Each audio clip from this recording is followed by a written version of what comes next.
Xankəndi komandasının kapitanı Əziz Hüseynov son oyunu və Şirvan üzərindəki 5-1 hesablı qələbəni şərh edir və bildirir ki, qırmızı vərəqə səbəbilə 4 oyun buraxmışdı və yenidən yaşıl meydançalara qayıtdığı üçün çox sevinclidir və bu oyunda qələbə qazandıqları üçün sevinci 2 qatdır. Daha sonra bildirir ki,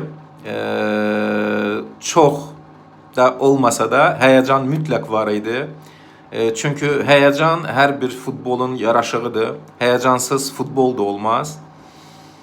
Amma önündəki planlar, çempionluq uğrunda planlar daha ciddi olmağa çağırır və növbəti oyuna hazırlıq gedir indidən. Quba ilə qarşılaşma olacaqdır növbəti turda, 12-ci turda.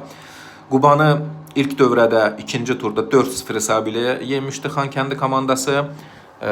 Daha sonra Kubokda ilk təsnifat mərhələsində Qubada eyni adlı komandanın 2-1 hesabı ilə yenmişdi və indi ikinci liqanın ikinci dövrəsinin ilk oyununda cavab qarşılaşması olacaq Quba komandası ilə və bu oyuna ciddi hazırlaşırlar və yalnız qələbə lazımdır. Elə bu səbəbdən də komanda Xankəndi Qubaya bir gün öncədən yollanacaq və hazırlıqlara dərhal start verəcəkdir.